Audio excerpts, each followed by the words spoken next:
And we've been looking recently over the past few weeks at what form reality takes.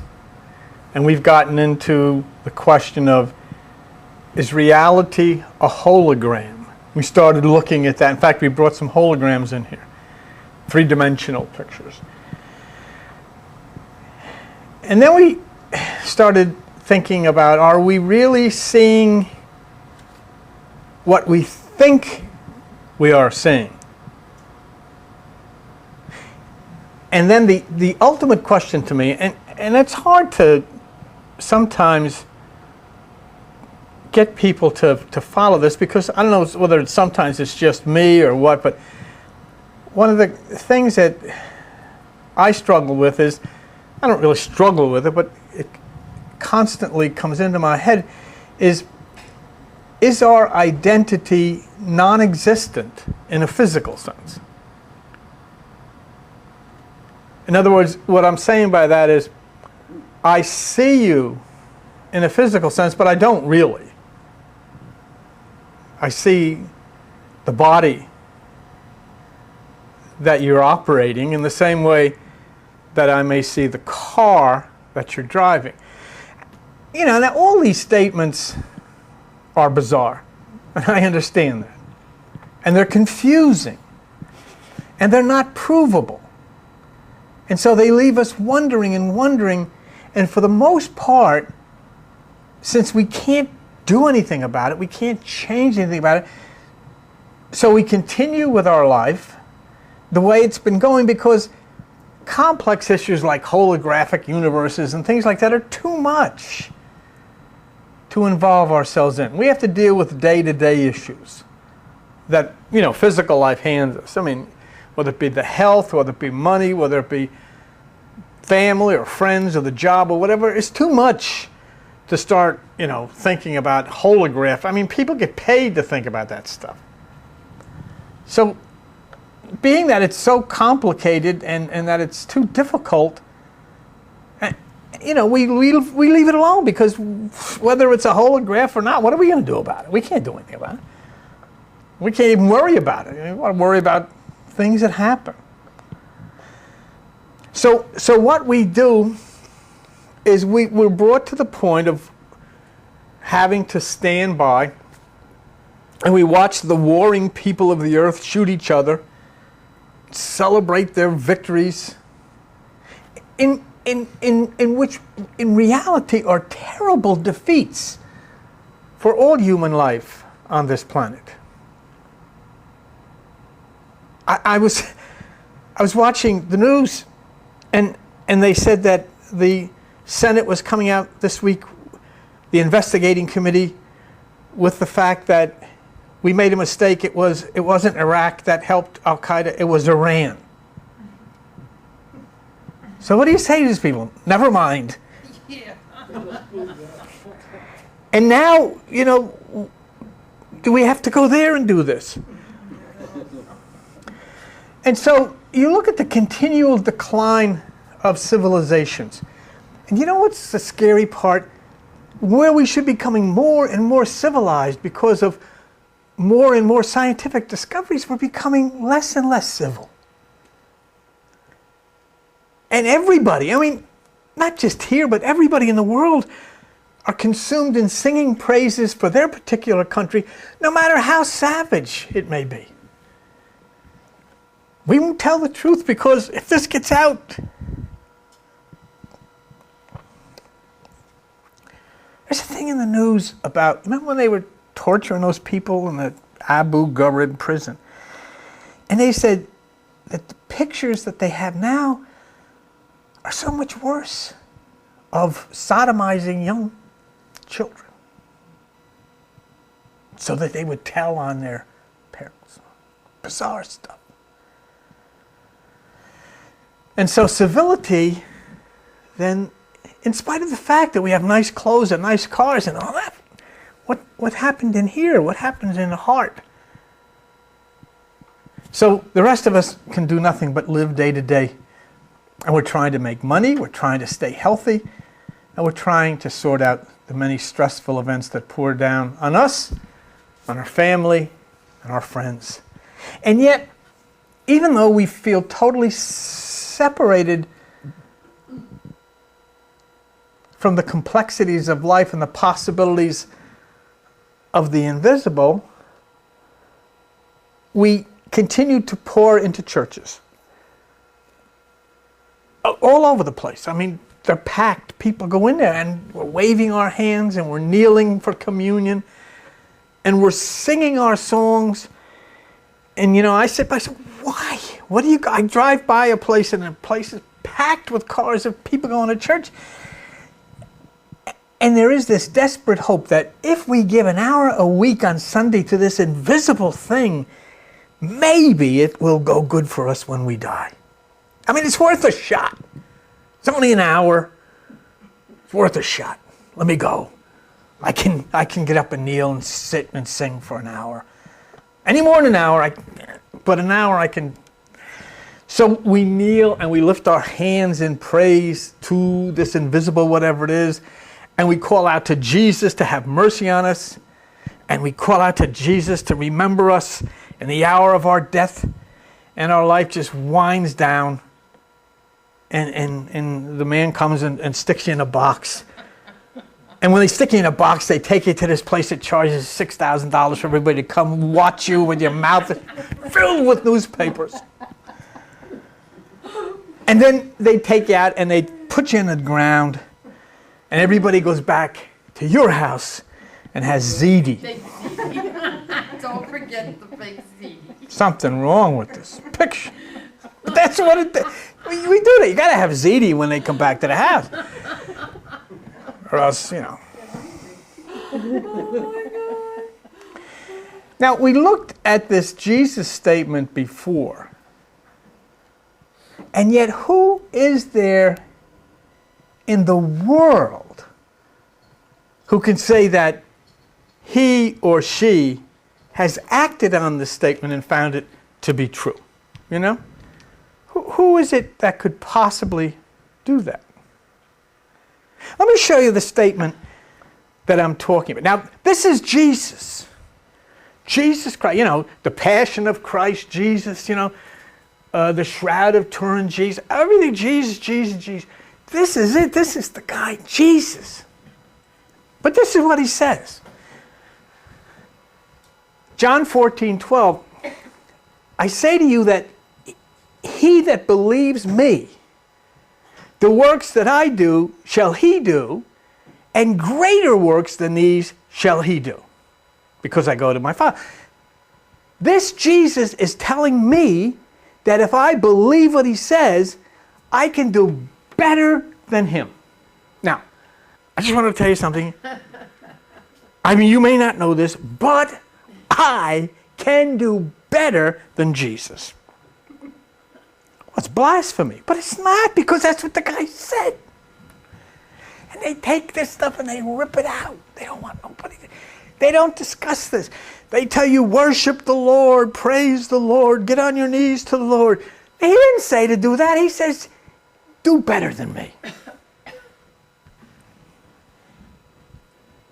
We shouldn't be down on our knees. We shouldn't be praising and begging and worshiping.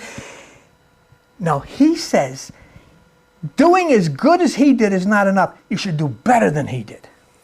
And he said, if you will believe what he said, you will. There's something that can happen to you. So why doesn't, how many in here have felt they do better than Jesus? I think I do. You don't think that way, and nobody thinks they've done better than Jesus that way, and nobody thinks they've done better than Jesus because they're told by their church that they shouldn't believe anything like that. They're told by their church, you are all worthless sinners.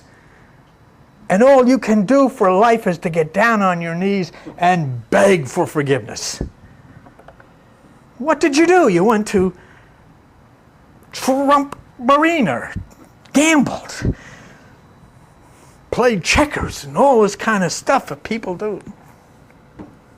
But the failure of Christianity is borne out most graphically. Here's Jesus saying, if you believe me, the things that I do, you can do greater things. Now, here's the test I put Christianity to. In over 2,000 years of its existence, not one person has managed to fulfill Jesus' statement and do better than him. Not one. Now, that's my case. Now, don't let this confuse you. And here we go again. But, you have to take it like a man or a woman. Jesus never even lived. Jesus is an invisible power that dwells within each living being. By following the teachings of the mythical Jesus found in the Bible, one opens the door to a power that up until this time has been closed tight. And that goes right back to where we started, doesn't it? What are we? Is all of this a hologram? I mean, is all of this an illusion? Am I a physical being or not? So how are we ever going to figure this out? How can we figure out how to do better than Jesus if we don't even know what the heck we are? It's like getting into a car. Okay, it's yours, but you don't know how to drive it. So what good is it? What do I do? What do I turn? I'll never forget the time that Joan and I bought a boat. I mean, it was an amazing boat. It was what was it? A cruiser? Owen's boat, cabin cruiser boat. This is many years ago. We were just 20s. And friends came over, and the one person was big, heavy, and pregnant. And they got on the boat. And I never had started the boat before. I was just showing off. I didn't know anything about the boat. And the boat was tied up to the dock.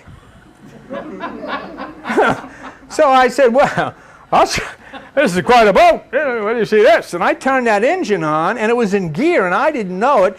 And it pulled the cleats out of the dock, and the boat's going like this. And the pregnant woman was spinning on the deck like a roulette wheel. Her husband jumped off onto the ground, and I didn't know what to do, so I was steering. Thank God the ropes on the front held, or else we would have gone up to the street. So finally, I guess Joan yelled, "Turn it off, turn it off." So I turned it off, and she started slowing down, spinning. This is true. Isn't it true? And the guy, her husband, jumped back on the boat, and he said to me, and I'll never forget it, he said, "Gee, for a minute there, I thought my troubles were over." It's true. It's a true story. So anyhow, the point that I was making is, I didn't know how to operate that boat. I had no business.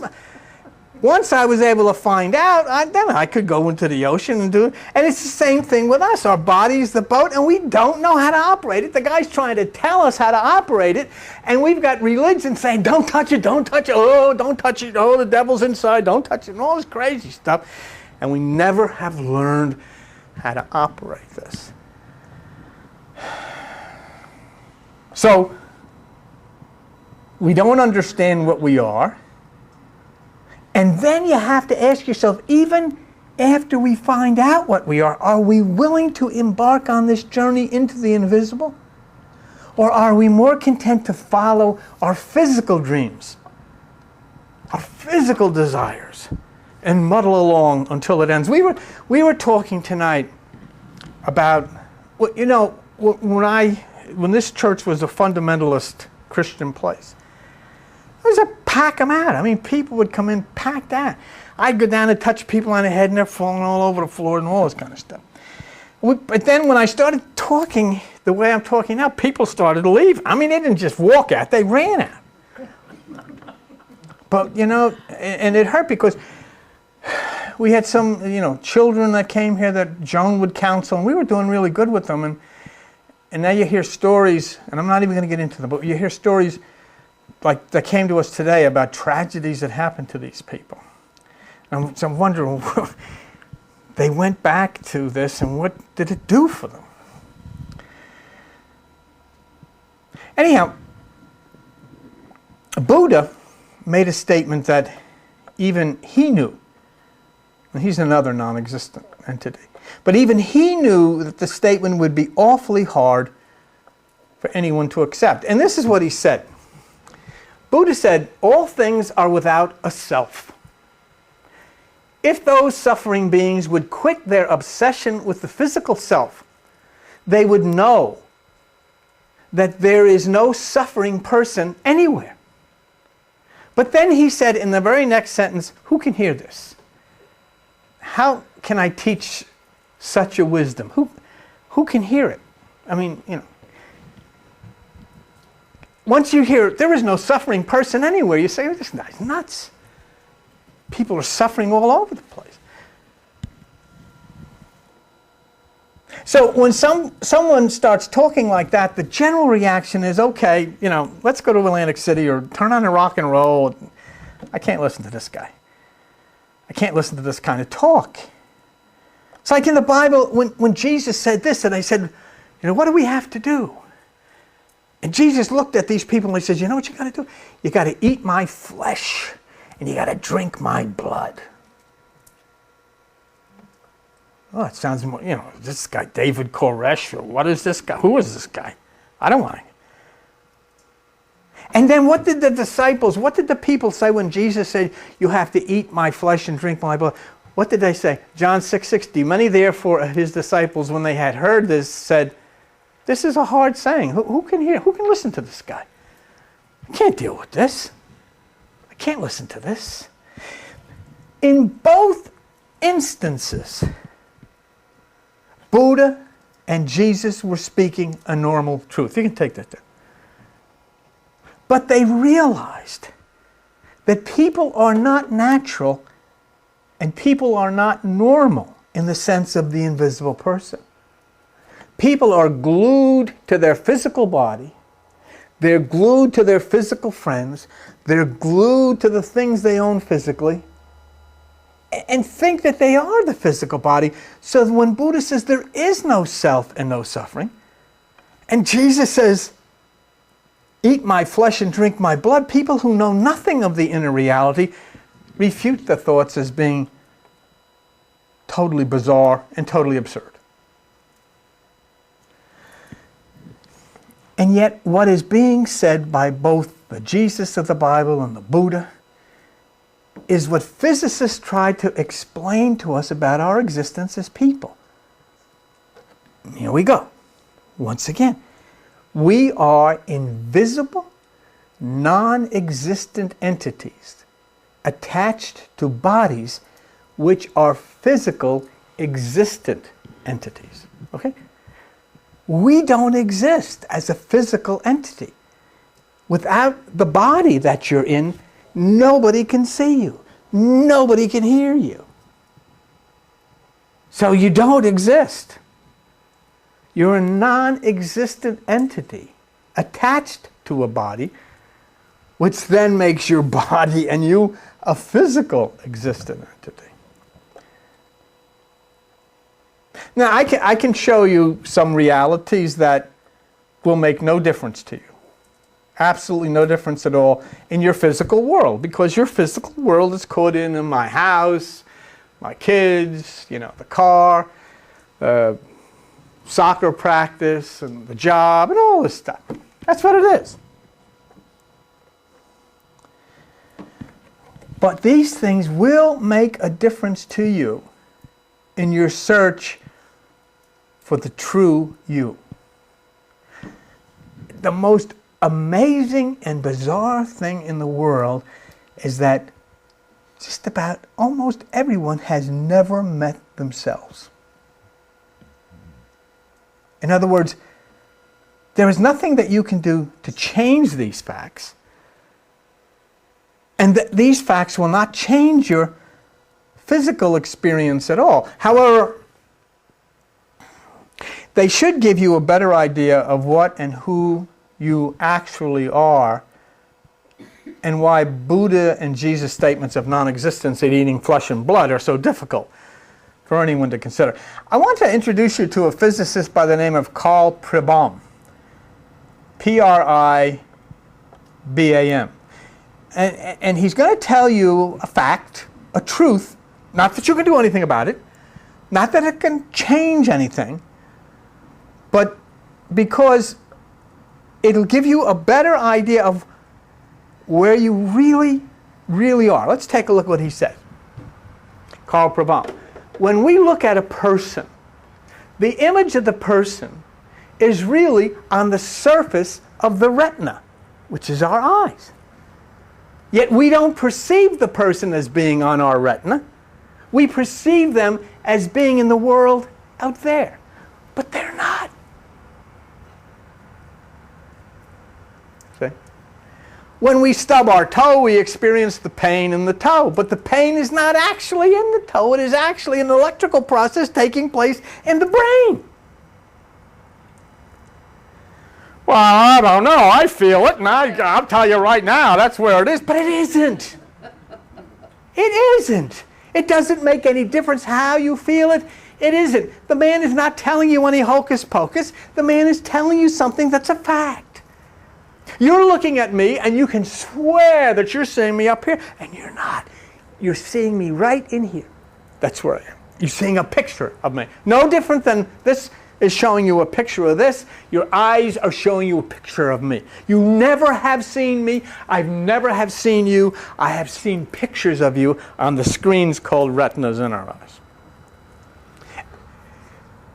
An illusion is created so that things seem to be located where they are not. And it's difficult. You see what I'm saying? So you can hear everybody around Buddha saying, who goes to this guy? You can hear everybody around Jesus says, I can't deal with this. You can't deal with it. You know what you're seeing. I'm up here. You can see me. The point is, your eyes are showing. The light is reflecting a picture back onto the retina of the eye, which is then being transmitted in impulses. You've never seen anything. And yet there's an illusion. So I really am standing here, and just in case you're curious. But you're not seeing me standing here. What you are actually seeing is an image on the retina of your eye. The same way that your camera works. You can take that down.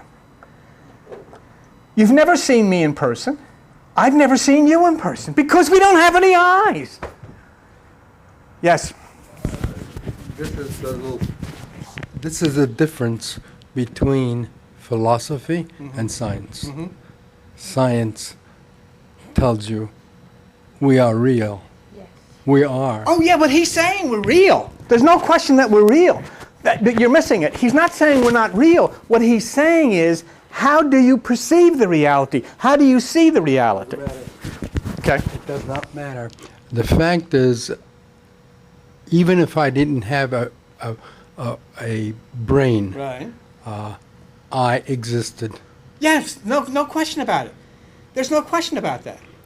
But that's not what he's saying. We're talking about, what he's talking about is perception. In other words, what he is saying is that what is actually seen, okay, is actually the eye picking up from the light and painting a picture or showing a picture on the retina of the eye. No, let's go the other way. Go ahead. What I would say is that my retina sees, in fact, you, and it's there. Yes. But that's right. That's right. But the point that, well, you know, that's something you'd have to get in and talk to him about. I mean, this guy's a physicist, and I don't know. But what you'd have to think about, what he is saying, and then you'd have to determine if what he's saying is true, and this is a picture on the retina of the eye, which then gets transmitted by electrical impulses through the brain to become an observant to an invisible you, because you're not your eyes. Your eyes have to transmit this picture to an intelligence. And in order for that to happen, there has to be coded electrical impulses going through the nerves and through the brain and so forth and so on, so that it transmits a picture to someone. This is what Buddha was saying about the non-existence. This is what Jesus was saying. And that's what this guy's saying. He's talking not about a non-existence of a person. A physical existence is a reality. But it goes right back to who is the intelligence operating this physical existence? Is there a difference between the physical body and the electro person that operates this body? It goes back to the old question of, is there a physical body? Yes. Is there a soul? Is there a spirit? Well, but they say yes, and that's what, that's what the scriptures say, that's what the scientists say. I mean, there is no possible way that I could even conceive for a minute that meat and bone could do this. That there, when I look at the cases in the ShopRite or something, I say, no, there is no way. There has to be an intelligence, and that's why the intelligence then has to be in the light. It has to be in that invisible part. But let's go on with this, and it's interesting, and that's it's good to have ideas, and no matter what, even to disagree is the most healthy thing in the world. There's nothing wrong with that, okay? And when I can't prove any of this stuff. I'm not here to prove anything. I'm not here to get you to believe anything. What I'm here to tell you is what people say. This guy, Carl Prabham, is a physicist. He's a quantum physicist. He deals in the subatomic and all this kind of stuff. But he may be wrong. But he may be right. But in other words, what I'm trying to say to you is there's more than one way to think about something. And if nothing else, and even with Albert, it gives you an impetus to think and express yourself of how you feel about something.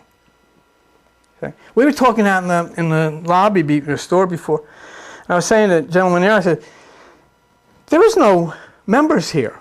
People don't have to agree with anything, And it's important not to have to agree. But it is just as important to be able to think. So he expresses this, what he considers a fact. Well, then, investigate it, think about it, talk about it. And that's extremely healthy. To sit there and say, he's right or he's wrong is unhealthy. To say, who knows? But it's worthwhile thinking about. So what he's saying, and we'll continue with what he says. What he is saying is, basically, you are not actually seeing me in person, no matter how insistent you may be that you are, but you are being transmitted an image that is on the screen of your eye called the retina, because now we got to get to this, we got to take this next jump across the Grand Canyon chasm and say, this is where it's very, very hard. Who the heck is it that's seeing this? Who is it inside of that body of yours that's seeing this?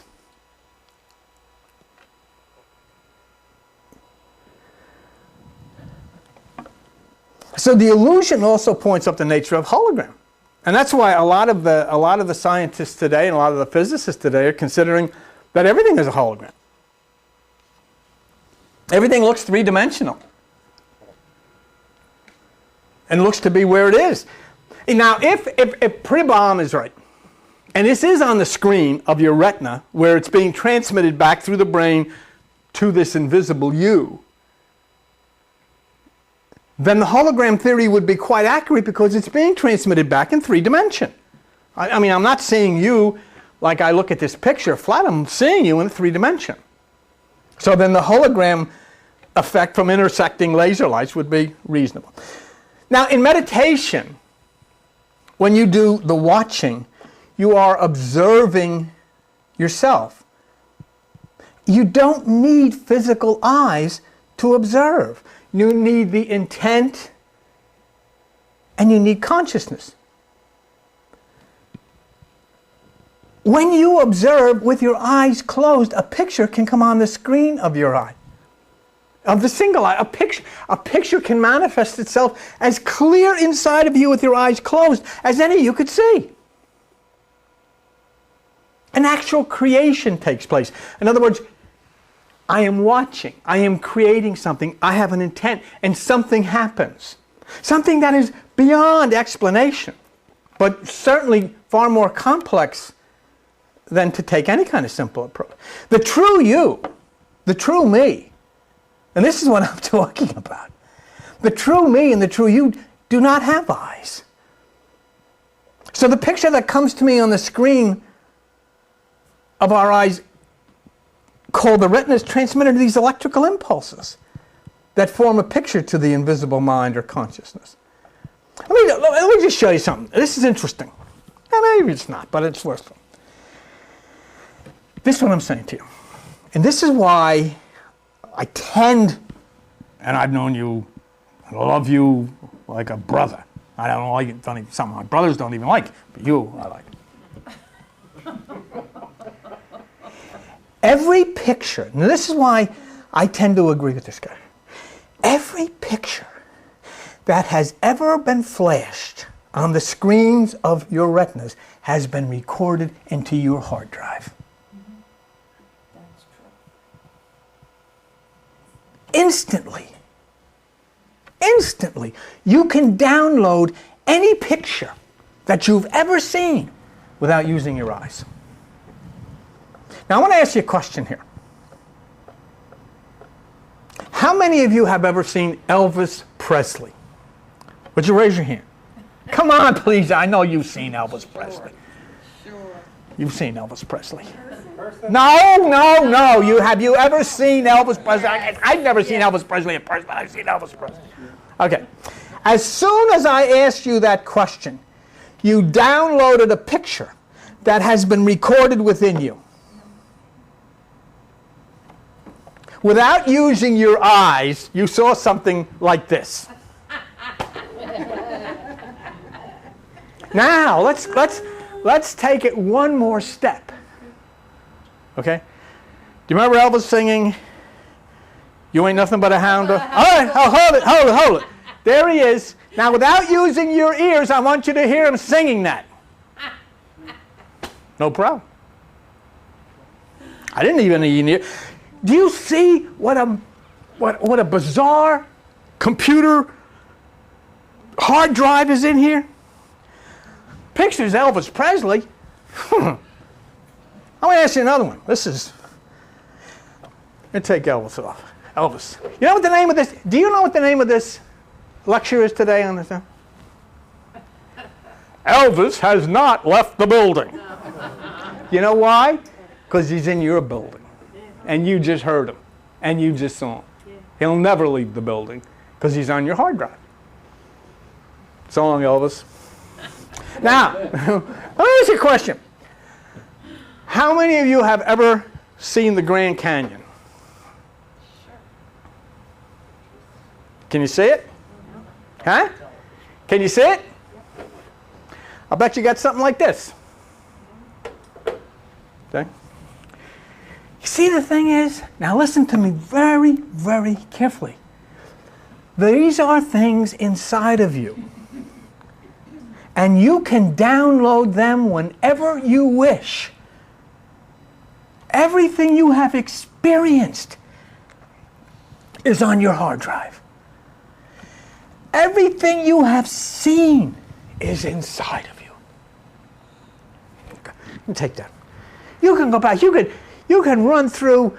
You can start downloading pictures of when you were a little kid, the house you lived in when you were a little kid. You can download pictures of your families and people you knew and places, vacations. They're all in there. Everything you've ever seen was recorded from the retina into the hard drive.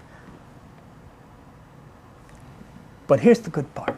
And this is the exciting. Now, do you agree that these things are inside of you? Or you couldn't have seen them, right? So they must be recorded in you somewhere, right? Now, there are other things that the Buddha is speaking of and Christ is speaking of that are inside of you that you can also download. Things that are from the higher life that you have seen and you have experienced, but have been pushed far into that sea of forgetfulness because of the physical experience that you're inundated with. Yes, Elvis is in your building. Yes, the Grand Canyon's in there. Yes, they're all, and you can download them whenever you want to. No question about it. But what they're talking about is for you to download these things that are also part of your experience and that you have seen just as well as you've seen the Grand Canyon or Elvis Presley, but have been pushed so far back into forgetfulness. So you saw Elvis and you saw the Grand Canyon without using your eyes, and you even were able to hear Elvis by downloading his voice without using your ears. All of this was so easy. Then why is it so difficult to realize that what is referred to as the kingdom of God is also inside of you, just like Elvis is, just like the Grand Canyon is, and you can download it if you will only follow the instructions of the mystical ones? What's such a big deal? Why not? Now, how did you find Elvis inside of you? You followed my instructions. How did you find the Grand Canyon inside of you? You followed my instructions. So why not follow Jesus' instructions? Why not follow Buddha's instructions and find God, the supreme power of life inside of you? Not Elvis, but God. Whatever that is inside of you. Why not? Because it's all done with electrical impulses. You are invisible. You have no physical senses of sight, taste, touch, smell, and hearing. They come when you attach to a body. It's the same as when you say you have a dream. This is also an experience. But you don't have any eyes to see it. Your eyes are closed. And yet, the most dramatic, astounding experiences happen in those times. Most people, a lot of people go and say, I have to go to bed. Forget it. Put the old bag of bones to sleep and get out. That's what happens. You're going out. You don't need sleep. Invisible beings of light don't need sleep. For what? Nothing to sleep. All electrical impulses. And that's why you never see yourself in what you call a dream. Because it's you. There's a physical body, but there is no physical self. There is a physical body, but no physical self. Attached to the physical body, we have the illusion of a physical self. But Jesus says you can use your non-physical self and do greater things than he did. And nobody has, even for a minute, understood that. The kingdom, if I say, anytime I tell a Christian that Jesus said the kingdom of God is within you, you know what they'll say to me? Oh yeah, in you and outside and around and all over the place. Because they can't deal with this.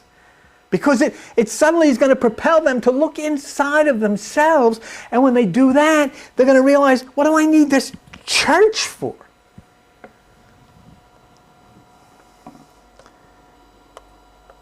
So you can follow his instructions to download that which is within you, which is a lot greater than Elvis or the Grand Canyon. And what we're talking about is finding true life here.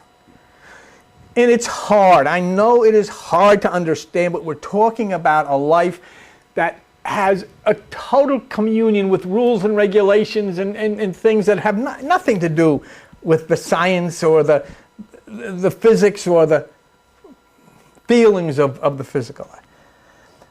But I'll tell you something right now, and I get in difficulties with this, but it's my job. People, when they find true life, do not bomb, they do not kill, they do not torture, and then turn around asking God to bless them in song and waving flags. Can't do that. Till I die, that will I champion the words of Jesus, that there has to be a change. Life can't be accepted by God in that way. True life is the power of Jesus. It is the power of the Buddha. It is the power of God to experience living in harmony with nature and love and joy. And I'll tell you right now, those who have sent people to war, regardless of what country, are criminals. Criminals of the highest sort. When people come to me and say, well, we had to go to war against Adolf Hitler, I don't doubt that. But always remember that Adolf Hitler was elected to power by the people.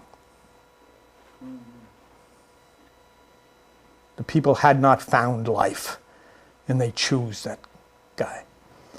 That's why Jesus is clear when he says the following, which I want you to look at in the next overhead.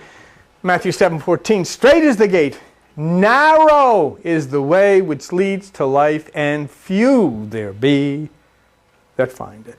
Very, very few. It's very hard. Very hard. And you can go to a lot of places and you won't hear this kind of talk in too many of them, I'll tell you. I'll tell you, because it's very, very difficult to find it. Few. Yet we'll jump up and down to defend our politicians or the flag or the country without any inkling of evil that infects all life. And we all do. How dare we live on this magnificently beautiful planet created by God and consider people that live on another part of it as foreigners? What is that? What we do. Or that they celebrate the deaths of the ones who live elsewhere while grieving over the ones from their country. And it's all sick stuff. To God, this is high evil. And it is being reflected now in an obvious rush to a cataclysmic event of punishment that everyone knows is coming. You know, I mean, you don't have to be, you can turn that off. I mean, slide. I mean, you don't have to be an Einstein to realize that something's happening. You know, Joseph Campbell, who I admire very much, and I know you did, said, "To know the way is not enough. To see the way is not enough.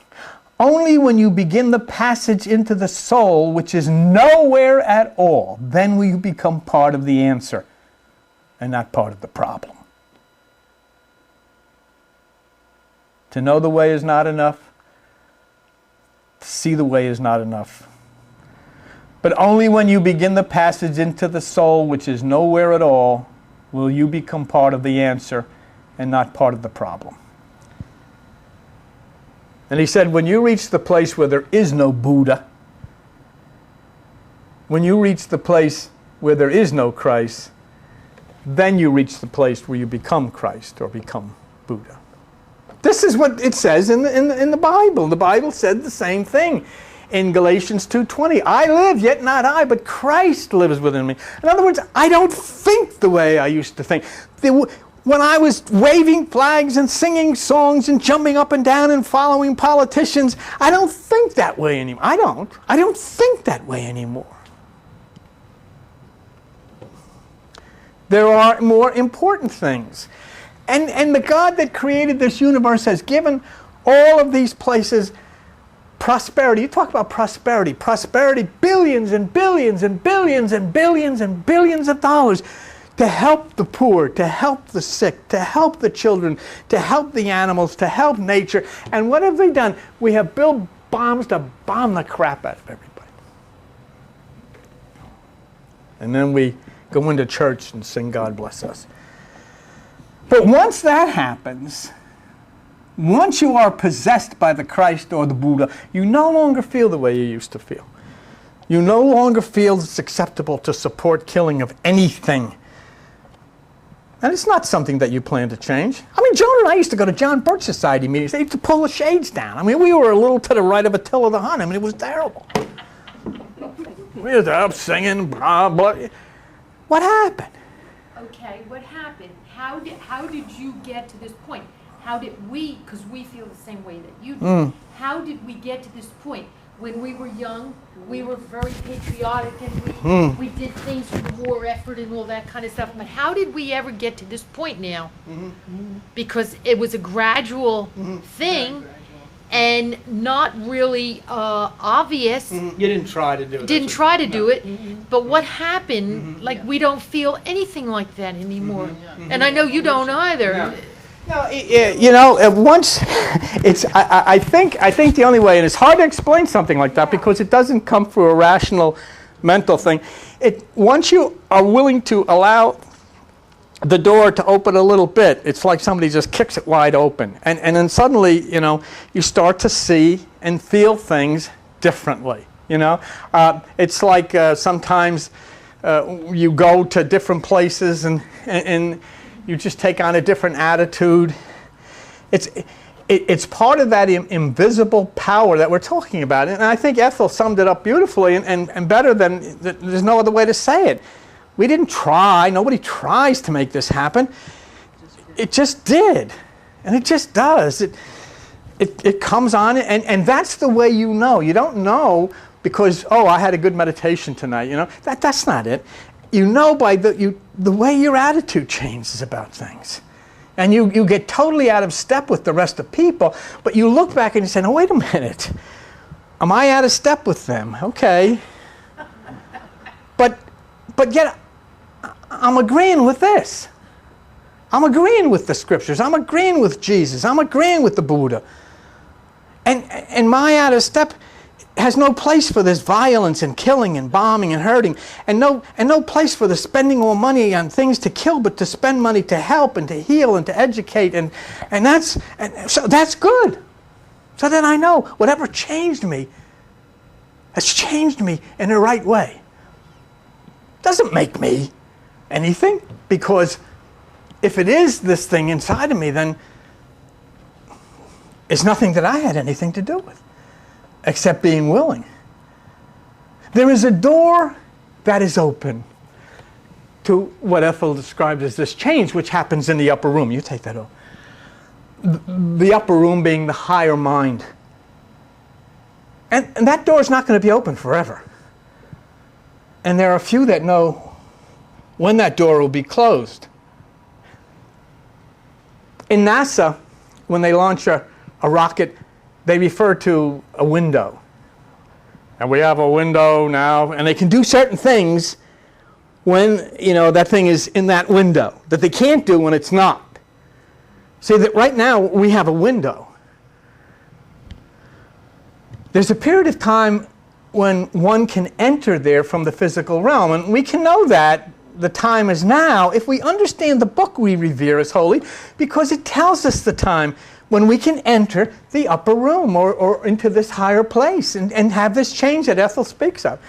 And here it is here. It says in Mark 14:13, he sends forth 2 of his disciples, go into the city, and there shall a man meet you bearing a pitcher of water.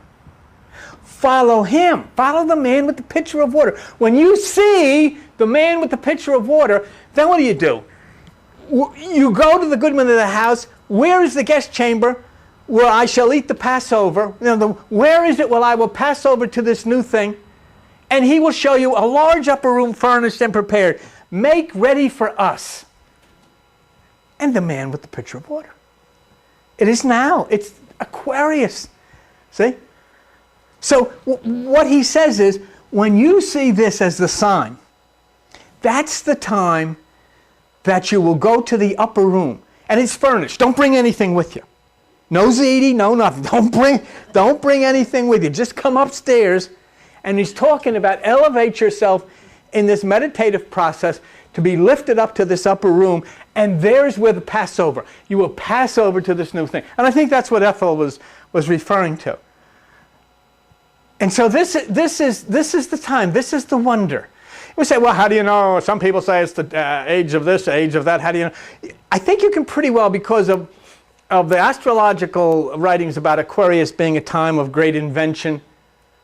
Well, you go back 100 years ago, there wasn't anything. 100 years ago, they made a light bulb.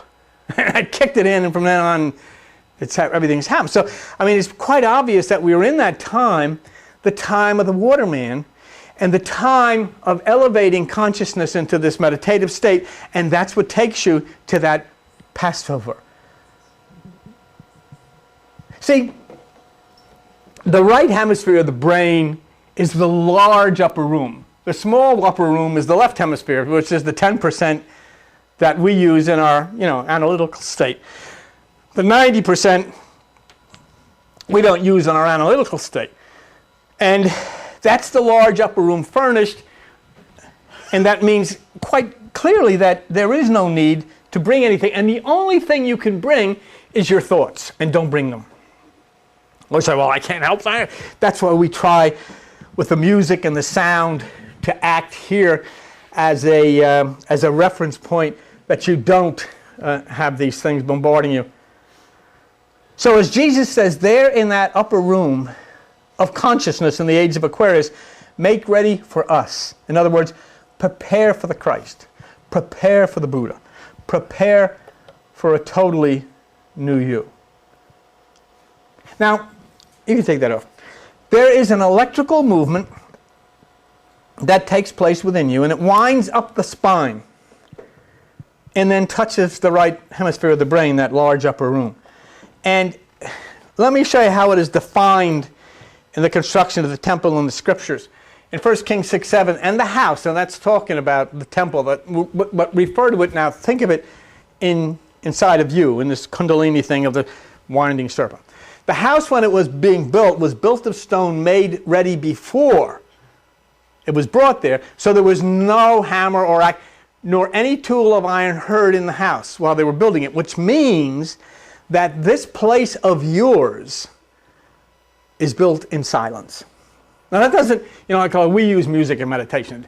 It's talking about the silence of thought, the silence of the ideas, the concepts, the dreams, all of these types of things, the emotions. It has to be built in silence. It has to be free from that. Now here's the other part that's interesting. The door for the middle chamber was in the right side of the house, and that's 1 Kings 6:8. And they went up with winding stairs into the middle chamber. So there's the winding stairs of this cosmic serpentine kundalini thing, and out of the middle into the third. Now, when you talk about the third, the only thing I could ever find in reference to third was that all of this takes place in the, in the physical realm, in the third ventricle of the brain. But maybe that is, maybe it's not. It's not that important. But this special place can only be constructed in silence. The entrance to this place is the right hemisphere of the brain, the door to the right side. The pathway winds in a serpentine motion, and you have the winding stairs. Now, you can take that off. The winding motion, this electrical pattern that winds up the spine, is the coiled serpent. It was called kundalini in the East, and she's coiled 3.5 times. That's always interesting to me. If you look up, like on your internet, and look up the cosmic serpent, or the serpent that wraps itself around the egg or whatever, you'll always find that the cosmic serpent is coiled 3.5 times. What's fascinating to me about that is that when teleportation has been experienced in laboratories and a photon body is destroyed, it will always reappear, well, it has up to now, anyhow, 3.5 feet away. 3.5 feet being the distance to the parallel universe. Is that amazing? So we find eventually that we're looking up into the planets and all this thing, and everything is 3.5 feet away, right over by that bowl, the parallel universe. Now watch this here, and then when you get to understand this, you look at things. Revelation 11:11, and after 3 days and a half, the Spirit of life entered into them, and they stood upon their feet, and great fear fell upon them which saw them. So there's always references. This is the way mythological, Greek mythological works are done. So that they're like little things stuck in sentences, and you can pick them out, and then you connect them to other things, and so you get the cosmic serpent at 3.5 coils, which is a major symbol in all cultures. So this, you can take that off. The sleeping serpent is then coiled in the lowest of the 7 centers, and the serpent then moves upward to the door at the right side. So within you, are you ready for this? 7 chakras, 7 centers, rising up the back, that's spine. Now, if you go into a Christian place and talk about this, then they'll say this is Eastern religion, and we don't believe that. The idea of the coiled serpent, or that coiled energy going up the spine to the right side, is considered false by Christian traditions. But you know what? It's biblical. Let me show it to you. Let me show you Kundalini in the Bible. Revelation 5:1. And I saw in the right hand, which is the right hemisphere of the brain, of him that sat on the throne, and that's the consciousness, the higher mind, a book of life, written within you, and on the back side, which is your spine, sealed with 7 seals. That's a pretty good description of Eastern philosophy kundalini in the Bible. I don't know how you could even change that or how they could even question it. In all the years that I went in Christian churches, nobody ever taught me that. They didn't just want you to know. Maybe the Krishna knew what he was talking about. It's a very strange time. You can take that off. And there is an opportunity for us to enter through that door to the right side and for the first time in our lives be part of life. It's a strange time in astronomical terms. It's the time when cosmic things interact with those on the earth. And you know, it's so spectacular that you can look and see through Hubble's eyes these creations of the universe, of God, whatever, that fulfill what the very scriptures said. The seventh angel, Edda, the prophetic bow, the all-seeing eye of the hourglass. These are things that no previous generations could see. They couldn't see these things.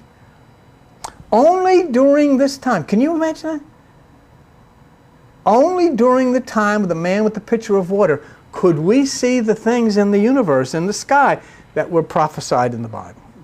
Only during the time of the man with the pitcher of water did the door open to the beauty spoken of in ancient scriptures.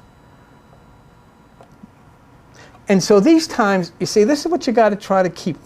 These times are cosmic in a constantly changing universe. And we've been told about the water bearer, and the time is now. But obviously it's not going to last forever. We're going to go out of that window. And it could close at any time. And those who choose to wait are going to be banging on that door. And it may not be pleasant. But I mean, you know, it's like you're at a weather forecast. Let me show you here in overhead 14 where it says, Luke 13:25, when once the master of the house has risen up and had shut the door, and you begin to stand outside and knock at the door, Lord, open up to us, and he'll answer, and I don't know who you are.